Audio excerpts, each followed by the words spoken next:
नमस्कार, नादी टीवी में आपका बहुत स्वागत है और मैं हूं आपके साथ अनुपमा खोपरी। और बुलेटिन की शुरुआत करते हैं राजधानी भोपाल की बड़ी खबर के साथ, जहां पर आज शिवराज कैबिनेट की बड़ी बैठक होने वाली है। आपको बता दें कि 10:30 बजे मंत्रालय में ये बैठक होगी, जहां कई अहम प्रस्तावों को मंजूरी मिलेगी। साथ ही कैबिनेट से पहले सीएम मंत्रियों से चर्चा करेंगे। वहीं लाडली बहना योजना पर भी चर्चा की जाएगी। सीखो कमाओ योजना पर भी चर्चा की जाएगी। साथ ही प्रभारी जिले में कार्यक्रम की सलाह भी सीएम शिवराज दे सकते हैं। सियासी मुद्दों पर भी बातचीत होने वाली है। तो देखिए, कल प्रधानमंत्री नरेंद्र मोदी का मध्य प्रदेश की राजधानी दिल्ली में आगमन हुआ था और इस दौरान उन्होंने तमाम कार्यकर्ताओं में जोश भरा था और जीत का मंत्र भी दिया था कि किस प्रकार से विधानसभा चुनाव और लोकसभा चुनाव में जीत हासिल की जा सके। और ऐसे में कार्यकर्ताओं को चार्ज भी किया था। इसी के मद्देनजर अब शिवराज कैबिनेट की एक बड़ी बैठक आज होने वाली है, जहां पर हाल ही में लाडली बहना योजना शिवराज सरकार की ओर से लाई गई थी। साथ ही युवाओं को रोजगार देने के लिए सीखो कमाओ योजना भी राज्य सरकार की ओर से लाई गई है। इन दोनों ही योजनाओं पर चर्चा की जाएगी और साथ ही तमाम ऐसे सियासी मुद्दे हैं जिस पर सीएम शिवराज सिंह चौहान अपने कैबिनेट मंत्रियों से बैठक में चर्चा कर सकते हैं। और साथ ही आपको बता दें कि विधानसभा चुनाव से पहले मानसून सत्र भी होने वाला है। उसकी तैयारियां भी यहाँ पर की जा रही है, जहां कई अहम प्रस्तावों को मंजूरी भी इस कैबिनेट में मिल सकती है। तो काफी अहम बैठक इसे माना जा सकता है, जहां सुबह ठीक 10:30 बजे मंत्रालय में ये बैठक होगी। और चुनाव के मद्देनजर अब शिवराज सरकार तैयारियों में जुट गई है, जहां आज कैबिनेट की अहम बैठक होने वाली है और चर्चाएं तो कई सारे मुद्दों पर की जाएगी, लेकिन उसके साथ ही जो योजनाएं राज्य सरकार की ओर से लाई जा रही है उसको किस प्रकार से आम जनता तक बखूबी पहुंचाया जा सके और जो मंत्री है उसमें कैसे सहभागिता निभा सकते हैं, इसको लेकर भी सीएम शिवराज चौहान मंत्रियों के साथ में बातचीत करते नजर आएंगे। वहीं कैबिनेट से पहले सीएम शिवराज चौहान मंत्रियों से चर्चा भी करने वाले हैं, योजनाओं को लेकर, सियासी मुद्दों को लेकर। और देखने वाली बात है कि कौन कौन सी सियासी मुद्दों पर चर्चा की जाती है। और सबसे बड़ी बात कि कई ऐसे अहम प्रस्ताव है जिसको मंजूरी इस कैबिनेट बैठक में मिल सकती है। तो कुल मिलाकर सीएम शिवराज सिंह चौहान चुनाव और साथ ही विधानसभा सत्र का जो आखिरी मानसून सत्र है उसकी तैयारी में अब जुट गए हैं, जहां प्रभारी जिले में कार्यक्रम की भी सलाह दी जा सकती है। चुनाव के मद्देनजर हाल ही में देखा कि प्रधानमंत्री नरेंद्र मोदी ने आकर कई सारी बड़ी घोषणाएं की और साथ ही कार्यकर्ताओं को चार्ज करने के लिए और किस प्रकार से जमीनी स्तर पर वो अपनी कर्मठता के साथ, ईमानदारी के साथ पार्टी के लिए काम कर सकते हैं और पार्टी को जीत हासिल करवा सकते हैं। और इसी को लेकर उन्होंने बातचीत की थी। अब इसके बाद शिवराज कैबिनेट की बैठक आज होने वाली है, जो कि कई मुद्दों को लेकर होगी और साथ ही जो योजनाएं राज्य सरकार की ओर से लाई जा रही है उसको किस प्रकार से जनता तक पहुंचाया जाए और राज्य और उसके साथ ही केंद्र की जो योजनाएं हैं वो मध्य प्रदेश में किस प्रकार से लोगों तक पहुंच रही है, इसकी जानकारी देंगे। और कई सारे अहम प्रस्तावों पर भी इस दौरान शिवराज सरकार मंजूरी दे सकते हैं।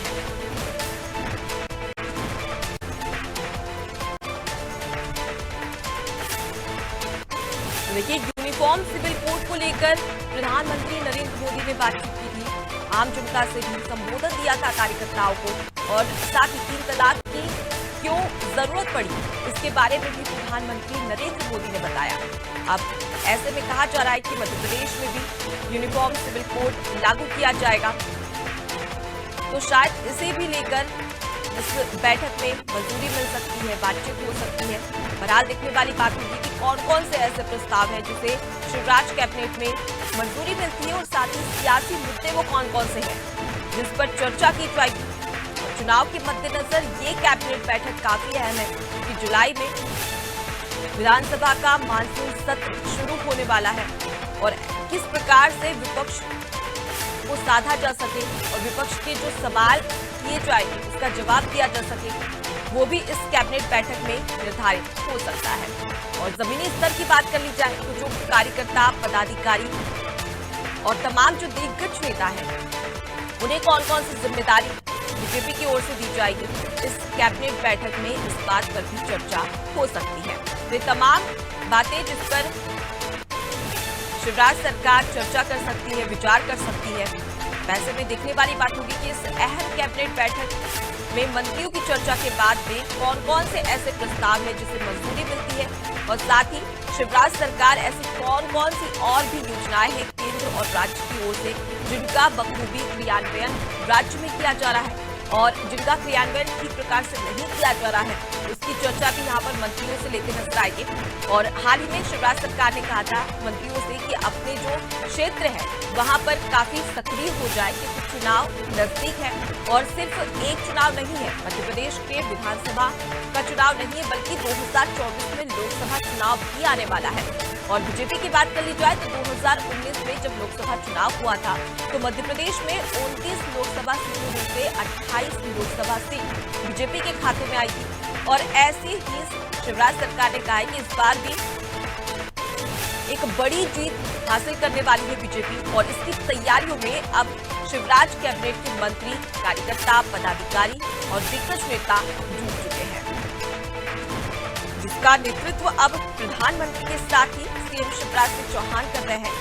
और हाल ही में देखा कि कई सारे जो केंद्रीय मंत्री हैं उनका जमावड़ा मध्य प्रदेश में देखने को मिला था।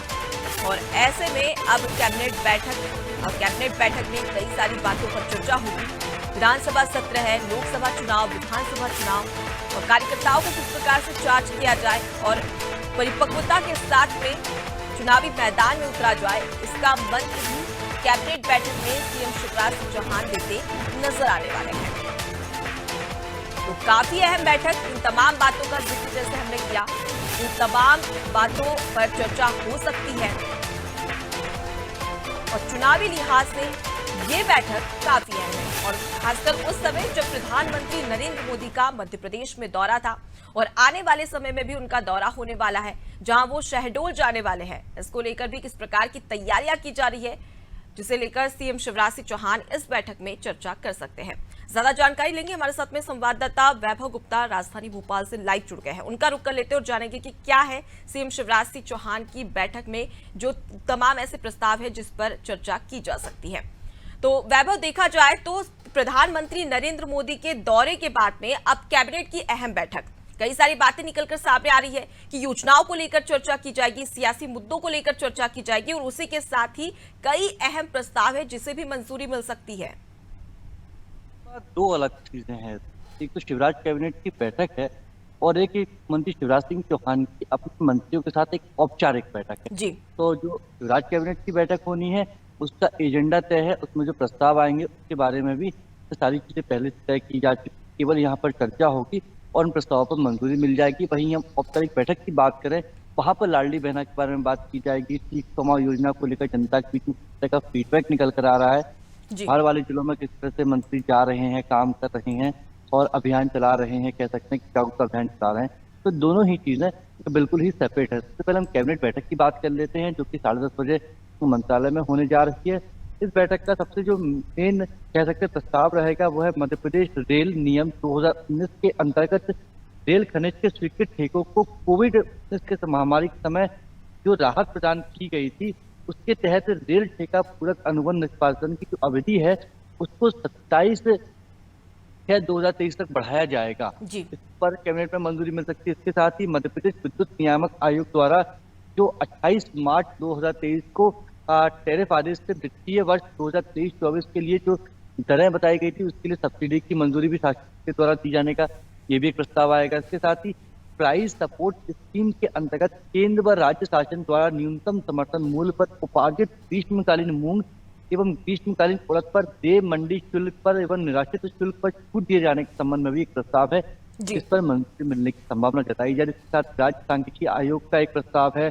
खरगोन, धार, भिंड, बालाघाट, टीकमगढ़ और सीधी जो जिले हैं यहाँ पर नवीन चिकित्सा महाविद्यालयों को हरी झंडी शिवराज कैबिनेट के द्वारा दिखाई जा सकती है। इसके साथ ही राज्य सांख्यिकी आयोग के गठन उपरांत माननीय अध्यक्ष एवं सदस्य की सेवा शर्तें और जो सुविधाएं हैं उसके संबंध में संशोधित किया पर भी चर्चा आप शिवराज कैबिनेट बैठक में की जाएगी और ऐसी उम्मीद है कि प्रस्ताव को भी महत्वपूर्ण प्रस्ताव है वो है विधानसभा क्षेत्र में विकास के लिए विधायक की स्वेच्छा अनुदान राशि को बढ़ाया जाएगा।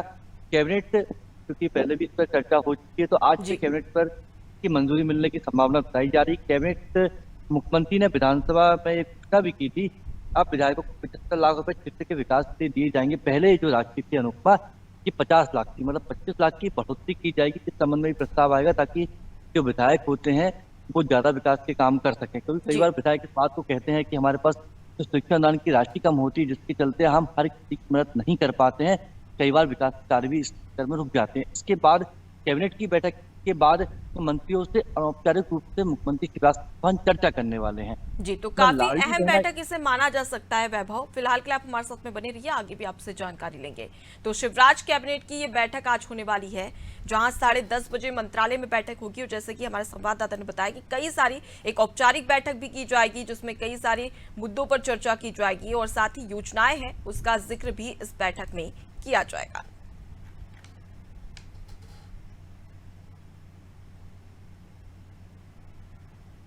राजधानी भोपाल से एक और बड़ी खबर सामने आ रही है, जहां बीजेपी एक बार फिर से एक्टिव हो गई है और इसी के चलते बीजेपी संगठन प्रदेश में एक्टिव, जहां संगठन के पदाधिकारी प्रदेश में एक्टिव नजर आ रहे हैं। संगठन पदाधिकारियों का प्रदेश में डेरा, जहां तरुण चुग का आज दतिया भिंड दौरा रहने वाला है।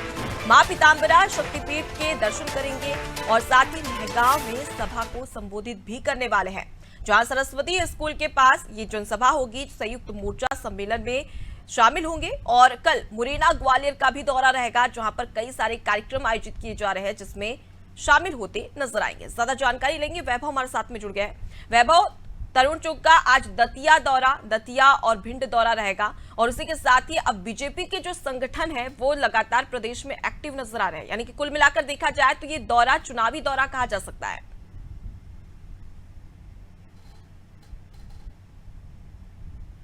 तो ये बड़े नेता है वो मध्य प्रदेश में लगातार प्रवास कर रहे हैं, बैठक कर रहे हैं। संपर्क से समर्थन अभियान के चलते वरिष्ठ कार्यकर्ताओं को घर जाकर उनसे मुलाकात कर रहे हैं, उन्हें केंद्र एवं राज्य सरकार की योजनाओं के बारे में।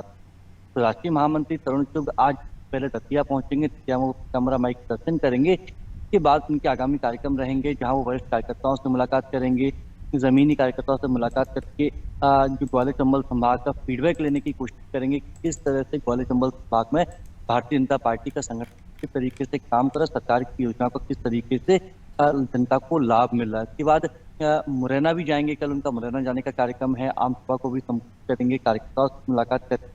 कल हमने जिस तरह से देखा पीएम नरेंद्र मोदी मध्य प्रदेश की राजधानी भोपाल पहुंचे थे, यहाँ पर उन्होंने रैली के माध्यम से 10 लाख कार्यकर्ताओं को संबोधित किया था। इसमें 543 से चुनकर आए 3000 कुछ तारक भी बैठक में मौजूद थे। तो अब कह सकते हैं कि क्योंकि अगले साल लोकसभा के चुनाव होने हैं, साल के अंत में विधानसभा के चुनाव होने हैं, मध्य प्रदेश के लिहाज से देखा जाए तो दोनों ही चुनाव बेहद महत्वपूर्ण है। तो कई बड़े केंद्रीय नेता मध्य प्रदेश में लगातार बात कर रहे हैं, बड़े नेता यहाँ पर आ रहे हैं, संगठन के पदाधिकारी यहाँ पर आ रहे हैं, कार्यकर्ताओं के साथ में सामंजस्य कर रहे हैं, ताकि चुनाव के समय किसी तरह की कोई परेशानी ना आए। और इसी कार्यक्रम के संपर्क से समर्थन अभियान के तहत तरुण चुग आज दतिया में एक वरिष्ठ कार्यकर्ता के घर भी जाएंगे, उनसे मुलाकात। जी, तो वैभव आप हमारे साथ में बने रहिए, आगे भी आपसे जानकारी लेंगे। तो बीजेपी संगठन प्रदेश में लगातार एक्टिव है और इसी के चलते तरुण चुग का दतिया दौरा रहेगा, भिंड, और इसके साथ ही कल की बात कर ली जाए तो मुरैना ग्वालियर दौरा रहेगा। तो चुनाव को लेकर तैयारियां यहां पर की जा रही है, जहां पदाधिकारी लगातार मध्य प्रदेश में सक्रिय नजर आ रहे हैं। राजधानी भोपाल से एक और बड़ी खबर, जहां पर आपको बता दें कि रोजगार सहायकों का सम्मेलन होने वाला है, जहां प्रदेश में 20,000 रोजगार सहायक जुटेंगे। सीएम शिवराज सिंह चौहान बड़ी घोषणाएं इस दौरान कर सकते हैं, जहां मोतीलाल नेहरू स्टेडियम में आयोजन होगा। मानदेय बढ़ाने सहित कई मांगे वर्षों से लंबित है, जिस पर मुहर शिवराज सरकार की ओर से लगाई जा सकती है। तो प्रदेश में 20,000 रोजगार सहायक सम्मेलन होने वाला है, जिसमें 20,000 रोजगार सहायक जुटेंगे और साथ ही इस दौरान ये भी कहा जा रहा है कि सीएम शिवराज सिंह चौहान रोजगार सहायकों के लिए कई सारी बड़ी घोषणाएं कर सकते हैं। ज्यादा जानकारी लेंगे, हमारे साथ में वैभव लगातार जुड़े हुए। वैभव, मानदेय बढ़ाने सहित कई सारी ऐसी मांगे हैं जो कि रोजगार सहायकों के द्वारा कई सारे वर्षों से की जा रही है। अब चुनाव नजदीक है और इसके साथ ही सम्मेलन भी होने वाला है शिवराज का, और सीएम शिवराज सिंह चौहान कई सारी घोषणाएं भी कर सकते हैं। तो क्या लगता है कि कितनी मुहर लगाई जा सकती है इनकी तमाम मांगों को लेकर? बिल्कुल, आज मध्य प्रदेश की राजधानी भोपाल के मोतीलाल नेहरू स्टेडियम में रोजगार सहायकों का सम्मेलन होगा। की जानकारी है कि मध्य प्रदेश के 20,000 रोजगार जो हैं वो इस कार्यक्रम में शिरकत पहुंचेंगे। आज शाम को एक जी कार्यक्रम में पहुंचेंगे। कई मांगे हैं, जैसे इनका जो मानदेय के संबंध में मांग के साथ ही सीधे इन्हें बर्खास्त किया जाता है। तो एक ऐसी मांग भी है कि इनको निलंबित करने की प्रक्रिया के बीच में संशोधन किया जाए। इसके साथ ही जो सेवा शर्तें होती हैं तो वो बहुत ज़्यादा कठिन होती हैं, काम की की तय नहीं होती है। तो ऐसी 3 मांगे पर मंजूरी मिलने की संभावना जताई जा रही है। तो ये रोजगार सहायक जो होते हैं वो मध्य प्रदेश सरकार की योजनाओं को जनता तक पहुँचाने का काम करते हैं। साल में यही चाहती है कि उसकी योजनाओं को जनता तक पहुँचाया जा ताकि का लाभ दे और न कहीं जो ग्राही रहेंगे मतदान। आज शाम रोजगार सहायकों का सम्मेलन होगा। 3 वर्ष इनकी जो बेहद महत्वपूर्ण मांगे हैं कि लंबे समय से लंबित चली आ रही हैं, उन पर मंजूरी मिलने की संभावना कहें तो उनके संबंध में चुनाव भी कर सकते हैं। जी, तो जो लंबा इंतजार था वो शायद अब इस सम्मेलन के बाद में खत्म होता नजर आ सकता है रोजगार सहायकों का। फिलहाल के लिए बने रहिए। तो रोजगार सहायकों का सम्मेलन होने वाला है और इसी के चलते अब तैयारियां भी की जा रही है। 20,000 ऐसे रोजगार सहायक हैं जो कि इस सम्मेलन में जुटने वाले हैं और इसी के मद्देनजर अब सीएम शिवराज सिंह चौहान जो रोजगार सहायक कई सारी मांगे कर रहे थे लंबे समय से, कई वर्षों से, उस पर मुहर लगाई जा सकती है। यानी कि सीएम शिवराज सिंह चौहान रोजगार सहायकों के पक्ष में एक बड़ी घोषणा कर सकते हैं। अगली बड़ी खबर की ओर रुख कर लेते हैं जो कि राजधानी भोपाल से है, जहां पर कांग्रेस के यूथ कांग्रेस पर पैसे ऐंठने का आरोप लगा है। जी हां, बीडीएस की छात्राओं ने यूथ कांग्रेस पर यह आरोप लगाया है, जहां छात्राओं से पहले पैसे लेकर काम न करने का आरोप लगाया गया है। वाइस प्रेसिडेंट ने कई छात्राओं से पैसे लिए थे, जहां छात्राओं ने वीवी श्रीनिवास से शिकायत भी की है। साथ ही कमलनाथ से भी इस मामले की शिकायत की गई है। कोर्ट में केस लगाने के नाम पर रुपए लिए थे, जहां 1 सप्ताह में कार्रवाई का आश्वासन भी दिया गया था। ज्यादा जानकारी लेंगे, क्या है पूरा मामला। वैभव हमारे साथ लगातार जुड़े हुए। वैभव, यूथ कांग्रेस पर पैसे ऐंठने का आरोप लगाए, क्या कुछ है पूरा मामला, विस्तार से बताइए। कांग्रेस की यूथ कांग्रेस के 2 नेता को कोटिवाल और उत्कर्ष पटेरिया पर बीडीएस के छात्रों ने पैसे लेकर काम न करने का आरोप लगाया है। बीडीएस के जो छात्र हैं वो सरकारी नौकरी के संबंध में शिवराज सिंह चौहान से एक मांग कर रहे थे। जब उनकी मांग पूरी नहीं हुई तो इस मांग के संबंध में केस लगाने के लिए वो एनएसयूआई के गोपाल कोटिवाल और उत्कर्ष पटेरिया से मिले, जहाँ पर इन दोनों ही नेताओं ने उनसे पहले शपथ पत्र के नाम पर 1100 रुपए लिए और उसके बाद करीबन 15,600 रुपए इनसे जनवरी के महीने में ले लिए थे। एक व्हाट्सएप ग्रुप भी बनाया गया था जिसमें ये जो बीडीएस के छात्र हैं इन्होंने इन दोनों नेताओं को ऐड किया था और उनसे लगातार पूछ रहे थे कि हमने आपको पैसे दे दिए हैं, कब आप हमारे मांग के संबंध में केस लगाएंगे, जौनपुर हाईकोर्ट में केस लगाएंगे। तो ये दोनों ही नेताओं के द्वारा यही जानकारी दी जा रही थी कि आपके केस के संबंध में आगे बढ़ रहे हैं। वकीलों की कभी हड़ताल हो जाती है, लेकिन 6 महीने से ज्यादा का वक्त के बाद भी इन दोनों ही नेताओं ने ना तो पैसे वापस किए, ना ही इनका जो बीडीएस के छात्रों को केस लगाने की मांग उस मांग को पूरा किया। उसके बाद ये जो बीडीएस के छात्र हैं इन्होंने यूथ कांग्रेस के राष्ट्रीय अध्यक्ष हैं वीवी श्रीनिवास, उनसे भी मुलाकात की, उन्हें पूरे ही मामले की जानकारी दी, जहां वीवी श्रीनिवास ने कहा कि 7 दिनों के भीतर आपकी मांग पर कार्रवाई कर दी जाएगी। वहीं प्रदेश अध्यक्ष कमलनाथ से भी इन तो बीडीएस के छात्र इन्होंने मुलाकात की, उन्हें भी बताया कि आपकी पार्टी के नेता किस तरीके से काम कर रहे हैं, पैसे ले लेते हैं। और बिल्कुल वैभव, और सवाल ये भी उठता है क्योंकि चुनाव नजदीक है और ऐसे में कांग्रेस पर, यूथ कांग्रेस पर इस प्रकार के आरोप लगना कहीं ना कहीं जो कांग्रेस की छवि है वो खराब करती है। बहरहाल अब छात्राओं के द्वारा शिकायत की गई है। अब इस पर माफ कीजिएगा, पीसीसी चीफ कमलनाथ किस प्रकार की प्रतिक्रिया देते हैं, क्या एक्शन लिया जाता है और छात्राओं की समस्या का निराकरण किया जाता है या नहीं, ये बड़ा सवाल है। फिलहाल के लिए बने रहिए हमारे साथ में। तो देखिए, यूथ कांग्रेस पर पैसे ऐंठने का आरोप लगा है, छात्राओं के द्वारा यह आरोप लगाया गया है। बहरहाल अब सीएम माफ कीजिएगा, पीसीसी चीफ कमलनाथ क्या कुछ इस पर प्रतिक्रिया देते हैं और किस प्रकार से समस्या का समाधान किया जाता है, ये एक बड़ा सवाल है। अब जान लेते हैं मध्य प्रदेश के मौसम का मिजाज। जी हाँ, अब अलर्ट जारी कर दिया है। मध्य प्रदेश में मानसून ने दस्तक दे दी है, जहां 21 जिलों में बारिश का अलर्ट अब मौसम विभाग की ओर से जारी किया गया है, जहां 7 जिलों में अति भारी बारिश का अलर्ट मौसम विभाग ने जारी कर दिया है। ज्यादा जानकारी लेंगे वैभव से, हमारे साथ लगातार जुड़े हुए हैं। वैभव, लगातार मध्य प्रदेश में जिस प्रकार से मानसून ने दस्तक दी है उससे साफ जाहिर है कि अब लंबी बारिश होने वाली है और इसके चलते कहीं ना कहीं जो आम जनता है उसे कहीं परेशानी होती भी नजर आएगी। अब मौसम विभाग ने अलर्ट जारी कर दिया है, कई सारे ऐसे जिले हैं जहां पर भारी बारिश की संभावना जताई गई है। आज छत्तीसगढ़ के ऊपर एक लो प्रेशर सिस्टम बना हुआ था, उसका तो वो आगे बढ़ने की बात कर चुका है, जिसका असर उत्तर पूर्वी मध्य प्रदेश पर पड़ जा रहा है।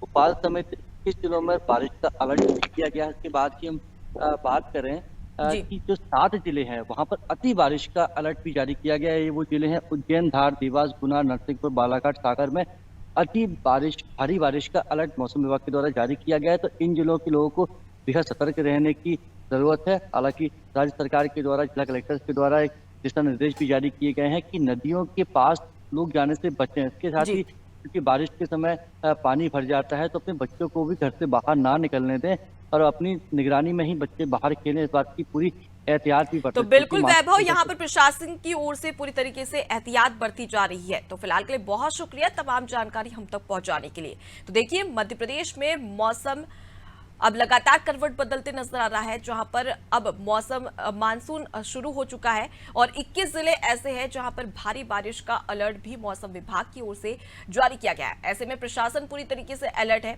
और साथ ही गुजारिश भी मध्य प्रदेश की जनता से की जा रही है कि जो आसपास जो तालाब है, नदी है, उनमें लगातार तेज बारिश की वजह से जलस्तर लगातार बढ़ते जा रहा है। ऐसे में किसी प्रकार का हादसा ना हो जाए, इसके लिए लगातार प्रशासन की ओर से आम जनता को समझाइश भी दी जा रही है। तो वहीं दूसरी ओर देखा जाए तो कई सारे ऐसे शहर हैं मध्य प्रदेश में जहां पर नगर निगम की टीम लगातार अलर्ट है और किसी प्रकार की जलभराव की स्थिति उत्पन्न ना हो, लोगों के घरों में पानी ना पहुंचे, इसका पुख्ता इंतजाम भी नगर निगम की टीम की ओर से किया गया है। बहरहाल अब मौसम ने दस्तक दे दी है और मानसून अब शुरू हो चुका है और ऐसे में अलर्ट भी जारी कर दिया है और पुलिस प्रशासन की टीम और साथ ही नगर निगम की टीम पूरी तरीके से तैयार है कि मध्य प्रदेश में अब बारिश लगातार देखने को मिल रही है। और हाल ही के दिनों में भी देखा जाए, पिछले मौसम की बात कर ली जाए तो लगातार भारी बारिश हुई थी और इसी के चलते अब मौसम विभाग अलर्ट जारी किया है, जहां मौसम विभाग ने साफ तौर पर कह दिया है कि 21 ऐसे जिले हैं जहां पर बारिश होगी। वहीं 7 जिले ऐसे हैं जहां पर अति भारी बारिश का अलर्ट भी मौसम विभाग की ओर से जारी कर दिया है। यानी कि मध्य प्रदेश में अब झमाझम बारिश का दौर शुरू हो चुका है। हालांकि लगातार जो गर्मी देखने को मिल रही थी उससे आम जनता को तो राहत मिल रही है, लेकिन ज्यादा बारिश होने की वजह से लोगों के घरों में पानी पहुंच रहा है, दुकान में पानी पहुंच रहा है। इसकी वजह से कहीं ना कहीं लोगों को खासी दिक्कतों का सामना भी करना पड़ रहा है।